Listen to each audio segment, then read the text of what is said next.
Blazer fans, welcome back to another episode of the Blazer Victory Podcast. This is your co-host John Duncan, and I'm joined as always by my co-host Steve Irvine.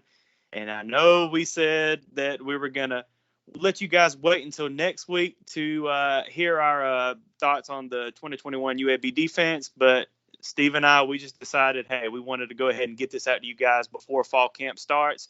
So, Steve, buddy, how are you doing this evening, man? I'm doing good, man. Just counting. Got my countdown clock still going. just waiting for this thing to start.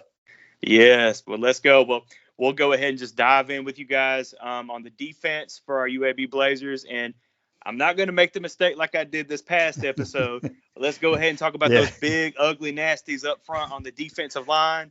And Steve, I mean, where do we even start? I mean, there's just so much depth on that defensive line.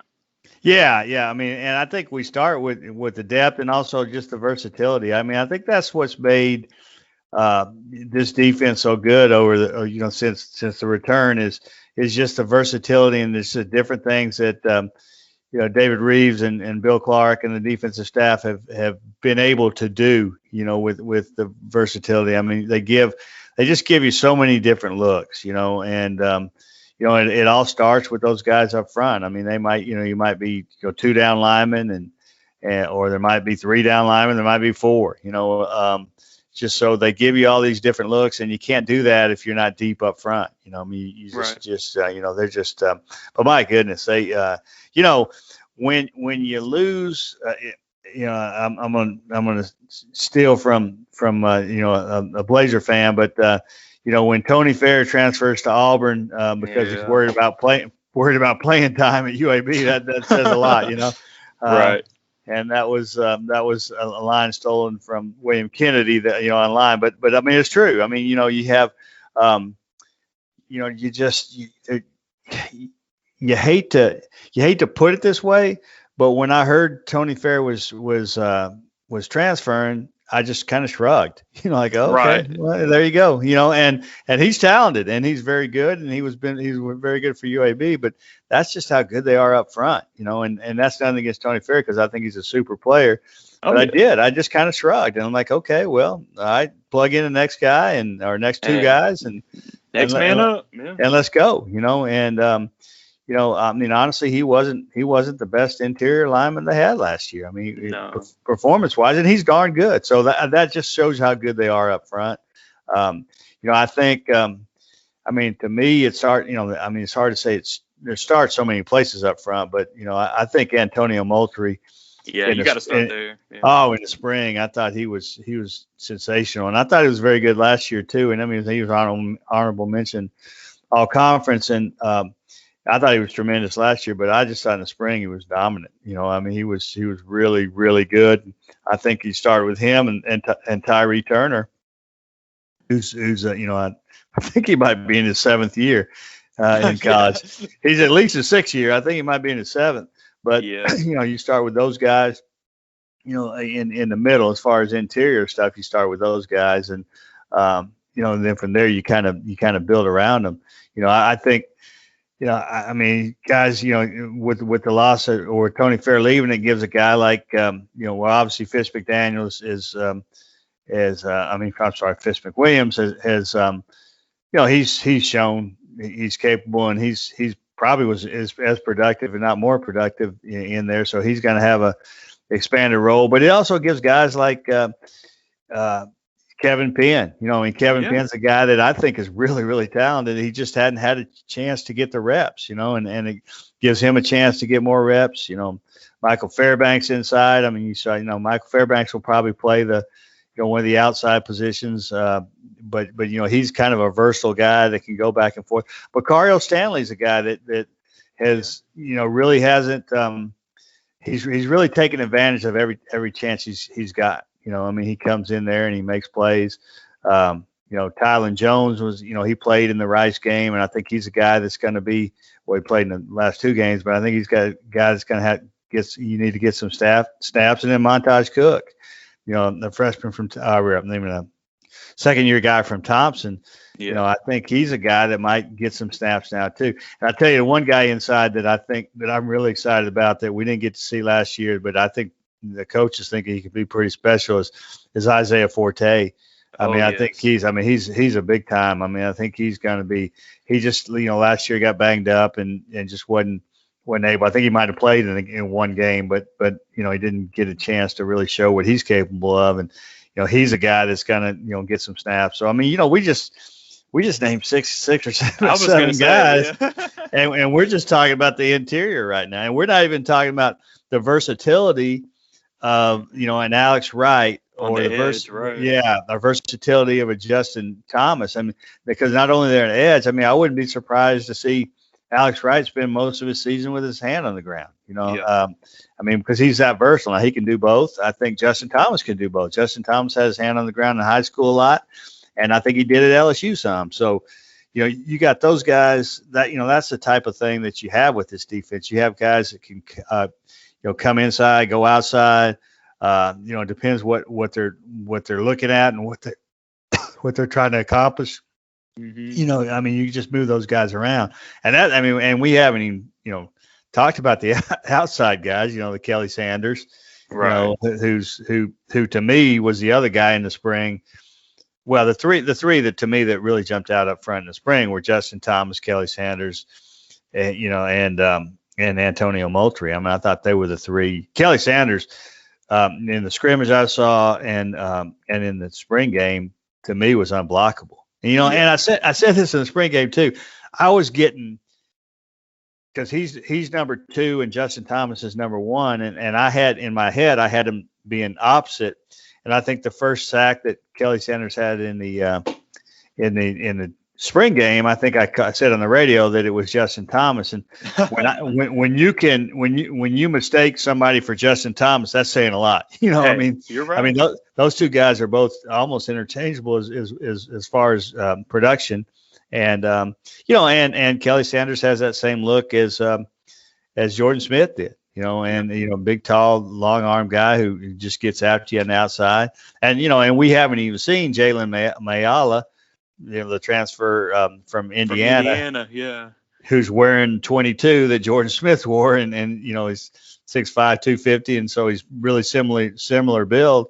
We haven't even seen him yet, so we going in, you're excited as heck about what you have, and you hadn't even seen him, and that's what we're talking about here. We're just talking about a deep, versatile, talented, experienced,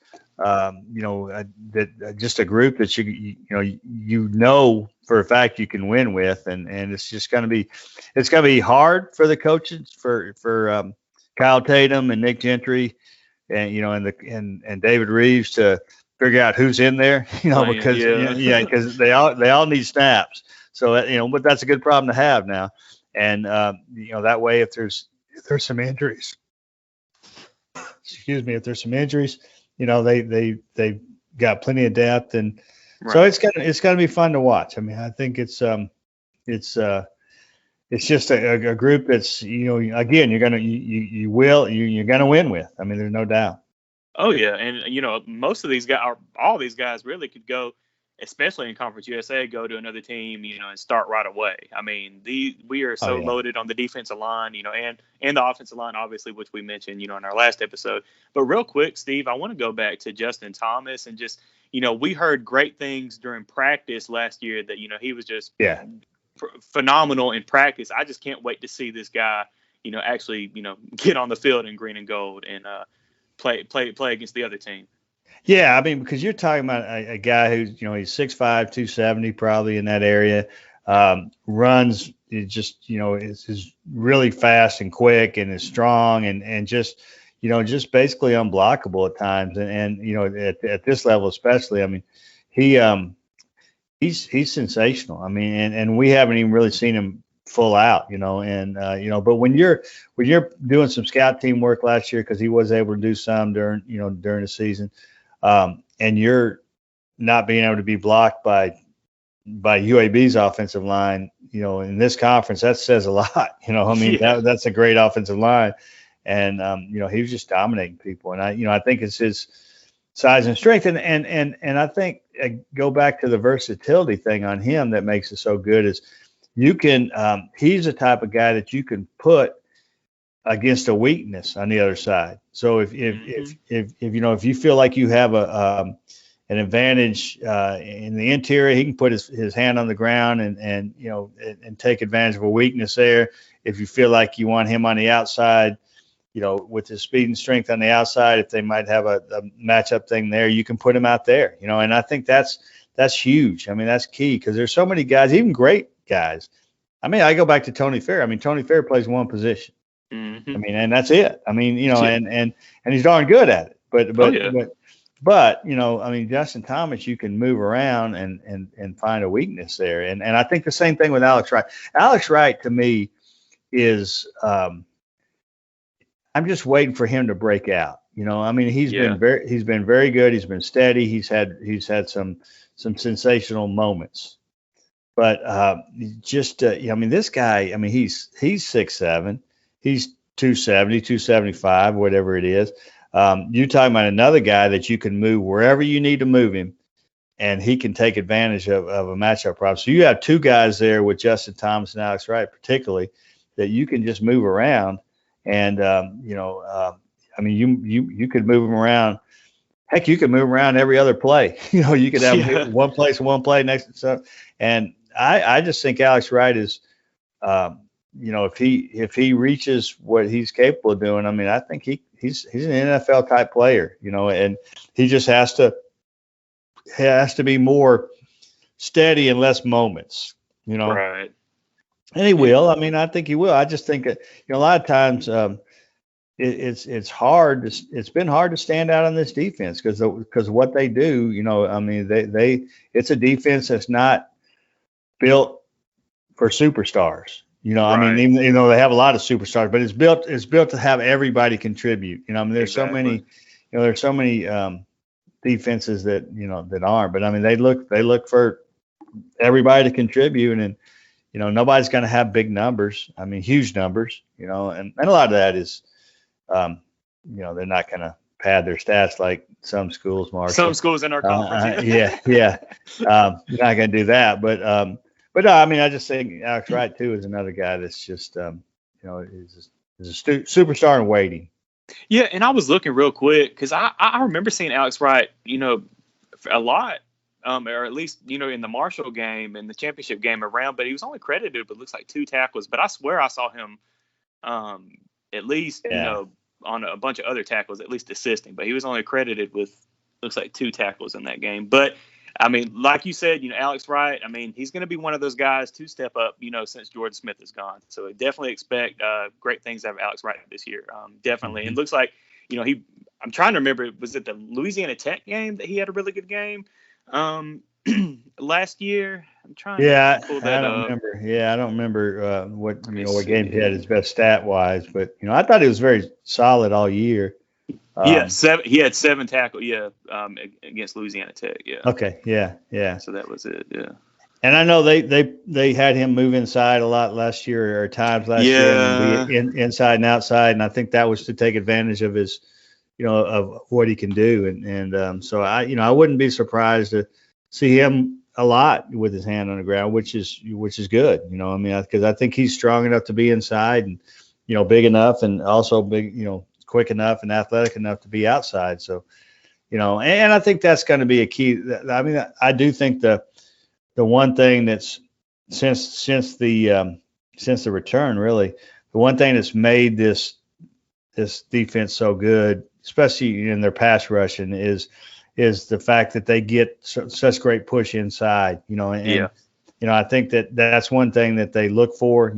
Sometimes with blitzing, sometimes just with guys getting after it. And that was what made him in 18 so good. One of the things that made him so good was, you had Marino and Rush were so good, taking attention in inside, and allow those, Trey Crawford and Jamel Garcia-Williams and those guys to really get after it on the outside and basically one-on-one type situations. And so I think that they build so much, or there's so much attention to putting to getting the pass rush all the way through that, and again, with blitzing, sometimes it's just guys, personnel, whatever personnel they have out there. So I think that's going to be a key again this year. Definitely. Well, all right. Well, we'll go ahead and move into the linebackers. Talk about our linebackers for this year, and I guess I just kind of want to start it off. Can you tell us a little bit about our transfer from West Virginia, Charlie Benton? I don't think we saw him in the spring game, but he practiced a little in the spring. Yeah. So can you just tell us a little bit about him, Steve? Well, I mean, he runs. I mean, I think that's the one thing that jumps out about him. He's a lot like Chris Mole as far as a guy that can really run. I mean, he's he's a guy that probably would have had, I think, a better career at West Virginia without his injuries. He was banged up most of the time there. He was a starter when he wasn't hurt, but I think that the one thing that we'll see with him, pretty quickly is just the fact that he's a sideline type guy, like kind of like again like Chris Mole as far as his speed and athleticism. So I think that's the thing that really jumps out about him. And I think he's strong, and I mean I think we'll be pleased when we see him is banged up in the spring, and he might have played a little bit. He was dressed for the spring game. I don't remember if he played or not. He might have. I just couldn't remember if. I think he did. I think he played in the spring game, some, but I don't know. I don't remember how much, but I mean, I think he did. I know the scrimmage I saw, he didn't because he was banged up a little bit, but nothing, wasn't banged up with anything major. He just was banged up. But I think again, I mean, the thing that he does best is football instincts, and he just runs well. Right. Well, very quickly speaking about Chris Moe, for UAB fans that don't know, they are going to move him over to the star role this year, instead of being a linebacker. I'm sure most of you guys already know, but for those that don't know, Moe is moving to the star position this year. Well, we think he's moving to the star. We anticipate. I mean that's the one thing I think with Chris Moe they'll do is officially he's a safety. I think that they'll move him around a lot. I mean, I thought he was darn good in the middle, but I thought his skills fit best to like the star type position. And they do. So I think he'll do a lot of, I think he'll be in the star a lot, but I think there's times where he'll be a safety also. I think they're going to move him around to where they need him, and I think with his versatility, and again, that's what's great about this defense is they keep you guessing. I mean, you never know what they're going to do. You never know how they're going to line up. And, so I think officially he's a safety, but I think he'll spend a lot of time at the star. But I do think there'll be times he'll be a safety too. So I think he's going to be just he's going to be a football player. I mean, he's going to throw him out there and they're going to say, go make plays. And wherever he's lined up, he'll make plays. Exactly. He'll definitely make those plays wherever he's at on the field. But staying in our linebacker position, guys don't sleep on, Deshaun Oliver. Expect him to do some things this year. But, of course, Noah Wilder's back again. Tyler Taylor is back. Just, Steve, can you talk to us about Deshaun Oliver? Because I know you were kind of high on Deshaun Oliver. Yeah.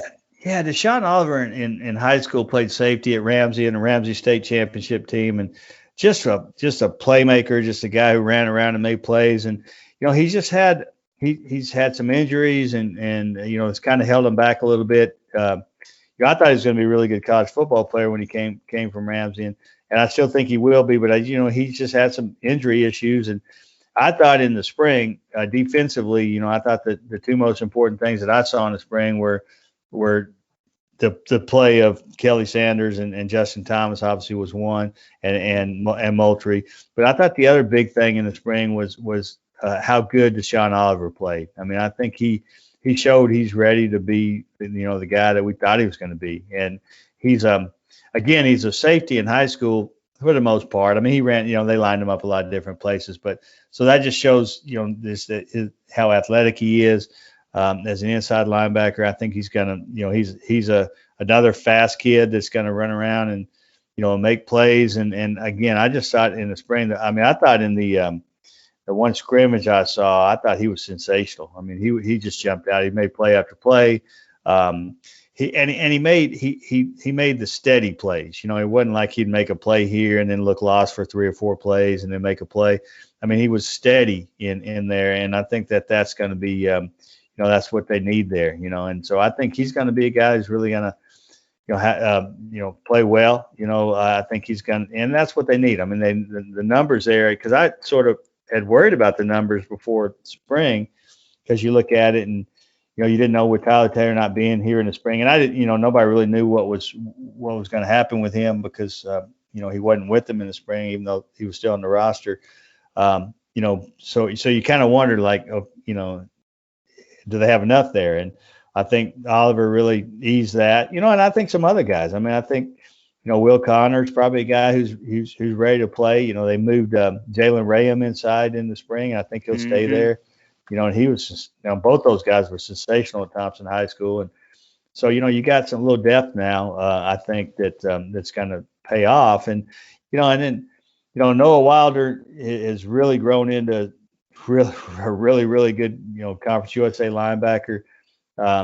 Gets after it, particularly in the running game. But I think one of the things that Noah Wilder has done over the time is become a lot better in the pass game. In pass coverage. I thought early on, the first few games, early on during his first year, I thought he was a liability, a little bit in the pass game. I mean, I think he showed right away he could play the run, but now I don't. I mean, now I think and by the end of that year, I thought he was really good in the pass coverage game. But I think he's a guy who just makes plays. He just goes out and makes plays, and doesn't really call for a lot of attention, but he just makes plays, and so I think that's huge. And I think Tyler Taylor, showed us at the end, toward the end or second half of last year's games, that I mean, this guy has a chance to be pretty special. I mean, I think that they feel like, they feel like he could eventually grow into a NFL type guy. I mean, if he does everything right. I mean, he's 6'3", 250 is what they list him at. So he's a big, strong, physical guy, and he's getting out in the pass game. I mean, he was a guy that on the 2-point conversion that Marshall had last year in the second half to try to tie it. He was the guy that got into the passing lane a little bit and made Grant Wells sort of alter his throw a little bit, which gave Swoops the time to get there and knock the ball down on that 2-point conversion. He had another play in that game where they had a screen pass that was wide open, and he got in there and knocked the ball down to, this poor pass, but he did a good job of getting up and knocking the ball down and keeping a big play from happening there. And so, I think he's a guy that, we're going to see how good he is this year. I think if, just because he really came on in the second half of last year. So, I mean, you're talking about, 4 or 5, 6 guys there that you really feel comfortable with, so I don't think that you're going to see the 2 young kids, like Kybo Jamerson or Charles Daniels. I don't think you're going to probably see them on the field because you got some numbers there. But I know those are 2 guys that they signed this year that they're excited about in the future. But I don't think they're going to have to worry about playing them or you have to play them unless there's injury. So again, I started going into spring practice. It was a position that you just kind of, to me, concerned me a little bit, but now I feel pretty good about it. Okay, well, good to hear. Because I was just going to say that this was, kind of our question mark on the defense, at least, ending spring ball. But that's good that you've kind of changed your mind on that. Well, compared to the other 2, compared to the front and the secondary, it is. I mean, if you have to pick a question mark, that's going to have to be it because those other 2 are so deep in experience. But I think it's going to be. I think we'll see it being a strength for sure. Definitely. All right, well, we'll go ahead and move over to our secondary. Now, I still feel that Bronte left a year early. I wish he would have came back just for at least this year to have one more year. But, hey, he's with the Rams, so good luck with him. And, I hope that he can do some good things in the NFL. Yeah, I hope so. But and I don't know if he had been around a while, so and he's getting older and probably ready to go. So I think he's graduated. So I don't blame him. I don't blame him. And he certainly didn't leave with a cupboard empty. That's for sure. No. Well, let's talk about the other guys in our secondary. Now, I'm definitely excited, Steve, to get Starling Thomas back, a healthy Starling Thomas. Get to see him in the secondary. And hopefully, expect some big things out of him because, a couple years ago, before he got injured last year, he looked really well, really good. Even though he was young, but we saw some glimpses of what he can do. So hopefully, getting him back out, hopefully, get to see him start and get on the field a lot this year. But also speaking in the secondary, C.D. Daniels, senior, he's back, and T.D. Marshall. Just talk a little bit about those guys. I mean, I feel like we all know about them, but hey. Yeah, I mean, I think T.D. Marshall becomes your number one guy, and I think there was times in the past where he was the number one guy anyway. I mean, and so I think he made a solid decision to come back for another year of college football. I think he has a chance, or I think he will be in a camp next. At this time next year, he'll be in an NFL camp. Trying to win a job, but I think he's. Obviously he's still young at the position. This is going into his third year now at the position. So I think it was a solid, but I think he's been very, very good. I think by the end of his first year at corner, he was already really, really good. And so he's the guy. He's the guy that you look at. He's your shutdown guy that you start with, and so that's that. I mean, that's great. I think I think he's a leader. He's mature. I mean, he's a good guy.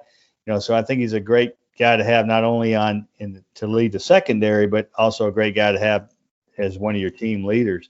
And then C.D. Daniels has played a lot. I mean, he came in with Starling Thomas. They're childhood friends, and they kind of came together. And right. So he'll be a guy that they're going to have to count on. Mac McWilliams, I think, is a guy who's really going to take a step forward this year. He played some snaps last year. He got Randy Moss against South Alabama, where the guy went up over him. But I think that's a great lesson. I mean, because as a cornerback, you're going to have those. I mean, you're not going to win every battle, and so I think that helped him. I think his time last year he learned from, but now I think he came. He made big plays for him. At certain times as a true freshman. So I think he's going to be a guy that you really have to look at. I mean, I think we don't know exactly what they're going to do with Troy Young. I think, the one scrimmage I saw, he was running with the ones at corner, and so he's a guy who's a corner safety type guy, and depending on where you need him, he might, I could see him battling, Starling Thomas maybe for that starting spot. But it doesn't matter, kind of like really this whole defense. It really doesn't matter who the starter is. I mean, it's just because you're going to have, you got a lot of starter quality guys, so, I think that he's going to play a lot of snaps wherever, and I think all of them are going to, they're going to, again, for Blake Schrader and Jay Simpson, you got to find, Jay Simpson with the corners and Schrader with the safeties. You got to find a way to get all these guys involved, and that's not going to be easy because there's a lot of playmakers out there. And Devondrick Bynum is back also, and he's made a lot of plays. So you've got a lot of really experienced corners right now that you can mix and match, and you can and hey, let's face it, if you have a guy having a bad day, Starling Thomas had a bad day in the New Orleans Bowl. He had a matchup. We had a matchup with that big receiver that just he battled his tail off. But he just physically the guy was a little bigger than him. You've got a chance now with these guys as deep as you are that maybe if Starling Thomas is having trouble with with a physical receiver, then you put Troy Young. Yeah. Who's 6 foot 205 and a little bit bigger, so you have an opportunity to, move guys around and kind of fit into that. So that's a huge advantage now, right? And Keandre Swoops, who's a guy who's played corner in the past, he's going to play the star position, and some safety. So he's a guy that, if you need to, you could move him back to corner at times. So he's another guy who's proven to make some big plays for him. So, man, you just talking about a lot of guys there at corner, and heck, they probably have more at safety. That's the thing. As deep as they are there, they might even be deeper and better at safety, which is hard to say. Definitely. Well, I mean, we can go ahead and talk about those safeties if you want. Yeah, I mean, We mentioned Mo earlier, but you don't forget about Grayson Cash back there too. well, Grayson Cash was great, but I mean, to me, the two, you got Chris Mullen, you got Dijon Turner. Dijon Turner Yeah, has been one of the steadiest, uh, best defenders in this conference for the last 2 years at least, maybe three, but definitely two, that you don't really hear a lot about. He just goes out and he makes plays, and he's been great at the star. He's probably going to play more of a safety this year, but he's an underrated cover guy. He's a guy that can come up and play the run as well as anybody, in that secondary. I think, when him and Mole, I think they're different type players, but they're both around the football. You go back and watch any game last year that Dijon played in. I mean, you watch, now he didn't play in the Rice game, but you go back and watch the Marshall game, and he's around the football constantly. Yeah. And he's making plays and knocking passes down. And so I think you kind of start as good as the safety position is. And you've got two all conference type players in Damon Miller from last year, Damon Miller and Will Bowler. Will Bowler 2 straight years, and then Grayson Cash, who fits right in there and actually had beaten Damon Miller out. He just had some injury problems, but as good as they are there, to me it starts back there with whatever you do with Mole and then Dijon Turner. And see, that's the other thing that's great about Dijon Turner is if you want to move Mole around. Say you move. I mean, you can slot Dijon back in that star linebacker, and don't not miss a beat. So it's the versatility. There's going to be tremendous. But the other three guys, like I say, Damon Miller, I thought by the end of the year was just tremendous. I mean, I just thought he was steady all the way through. Will Bowler has been great for 2 years. You don't really talk a lot about him because there's so many other guys, but he's a guy just quietly makes plays, doesn't make a lot of mistakes, just goes out and makes plays.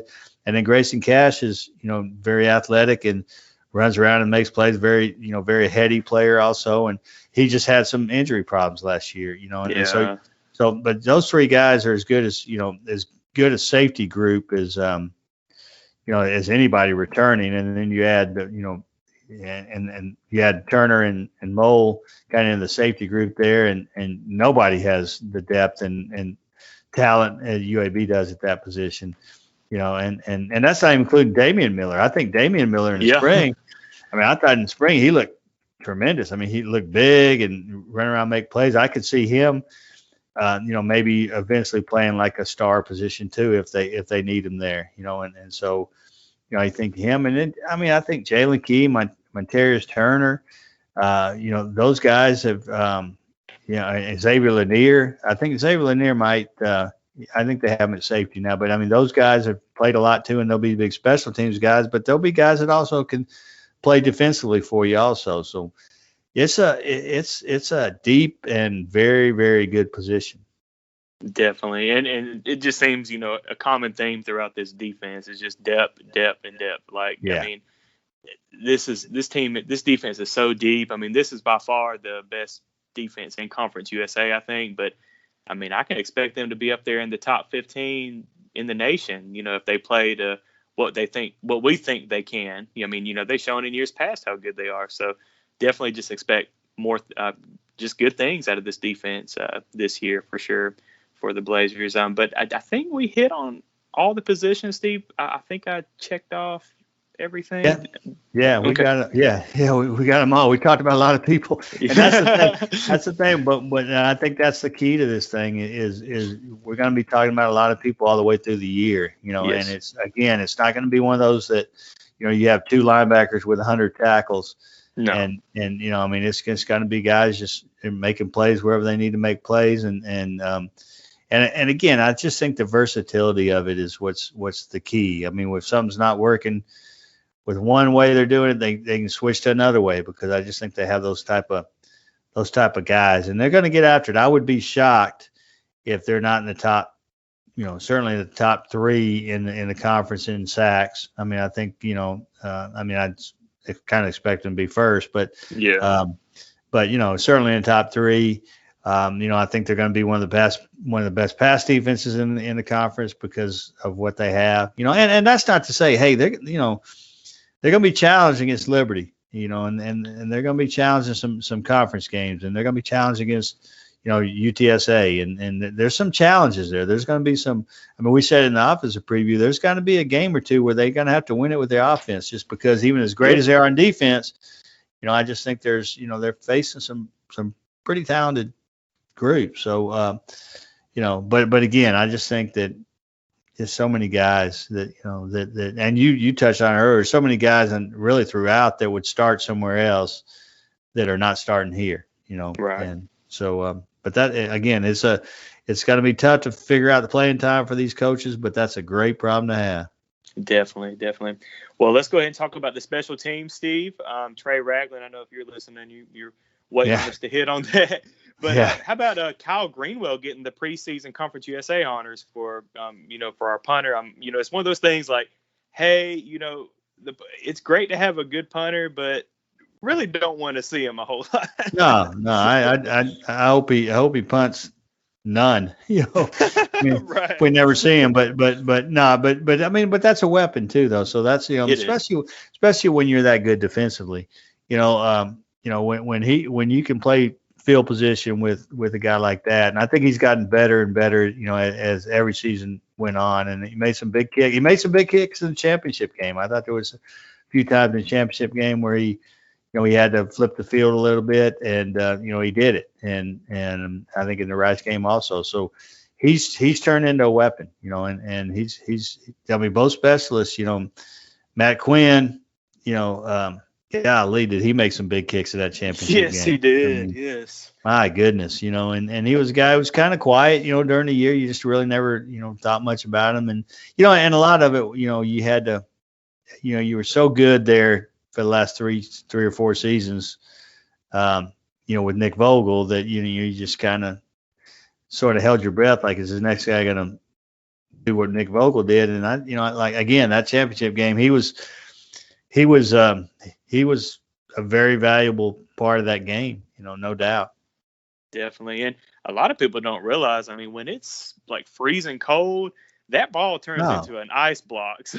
Oh, it does, and you're talking about, 40 plus yard kicks that, and the wind's blowing and it's miserable out there. And he stepped up. Now he stepped up and was a big part of that win. Definitely. Yeah, great to have Matt Quinn back. And, also when you're taking a look at the roster, how about Ty Long's younger brother, Caden Long, as a punter behind Kyle Greenwell? It's great to have another Long in the Blazer program. Yeah, that was really exciting when, I know he talked a lot about coming here and was being recruited and that type of thing. But, I think that's a guy that, Ty was he was more than just a punter and kicker. And I don't mean that, in a bad way toward punter and kickers, because I think that's a very important position. But he was just such an emotional leader type guy and a leader type guy. A lot of times, some of the punter and kickers, and I think UAB's been blessed with that. I thought Swayze Waters, years ago was that kind of guy. I thought Trey was a leader when he was there. Hunter Mullins was a leader when, that type, so I think they've been blessed with that kind of guy. But Ty was a tough guy. And, hey, he's an NFL kicker or punter, but punter kicker, he's kicked some too, but I'm the NFL punter. And that's a hard spot to, you're talking about, there's only one or two of those on, depending on if the guy can do both, on an NFL team. That's a hard spot to make. And so he's a talented guy. And I think that, again, this program has been blessed with some great punters and kickers over the years for a long time, back to guys that made big kicks and from, way back when, and so I think that, obviously, Nick Vogel was one of those guys you mentioned, but I think that Quinn has a chance to be that before he's out of here. With seeing what he did in the championship game, and Greenwell's been one of very steady, over the years, and so yeah, they're blessed. They're blessed to have these guys, no doubt.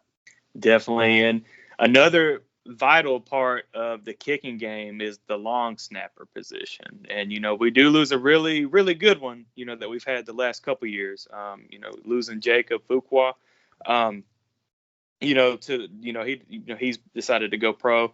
But we've got a couple good guys that, this year, you look at, I believe, and I'm probably going to mispronounce his name, but Kazia, didn't he long snap in the Marshall game? He did, and that was a great thing that he had never had a single snap in a college game, and he comes in a championship game on a cold night, and honestly, he got some, we talked about it on the radio and the TV talked about it, but if you didn't know that Jacob Fuqua wasn't there, you would you wouldn't have seen any difference. I mean, he was steady and in some big situations now. Yeah. And so that was big for him going forward. I don't know if he'll win the job or not, but going forward, he's kind of proven himself. Xander Eccles was a guy that a recruit from Chelsea. From Chelsea, a recruit coming in. I think it's going to be a guy that they really like at that spot too. And so I think there's going to be some competition there, but with Goal, I mean, to come in that situation in that championship game on a night like that and do what he did, that you certainly have some confidence with him going into camp. Definitely. And one last thing on special teams, Myron Mitchell, where he caught punts and kickoffs. Do we expect Starling Thomas to come in and be the returner yeah. this year? Okay. Yeah, I mean he'll definitely be. I think they'll be their first kickoff returner, especially. I think he'll be back there with probably. I think T.D. Marshall might be back there. You got Damian Miller was dynamic in high school as a returner. Trying to think of who else is. There's a few other guys I think that were good. I think Jermaine Brown might be a guy that's going to return some kicks. Punt returner will probably be T.D. Marshall, or it could be Ryan Davis. I thought Ryan Davis. Yeah. I saw him some in the spring, and he's a guy. He reminds you a little bit as a returner of as Colin Lisa was, where a guy that's going to catch everything and really going to get. He's going to make some plays. He's not just a guy who's going to catch it, but he's going to make some plays. But the first thing is he's going to catch it and keep these rolls, and I think that's big. That's that hidden yardage stuff. But I think certainly Starling Thomas will be another guy that has an opportunity back there, and probably a couple other guys. But I think the return game has a potential to be pretty good. I think that there's some guys that can make plays there, and we'll see who it's going to be, because I think there's some, like I said, there's some guys, but I'm looking forward to seeing that part of it, because I think there's some pretty good talent back there. Definitely. Well, that's good to hear. Well, guys, we are just a couple days away from fall camp starting on August the 3rd. And like Steve said at the beginning of the episode, we are counting down until, we get the ball in the field and get it going again.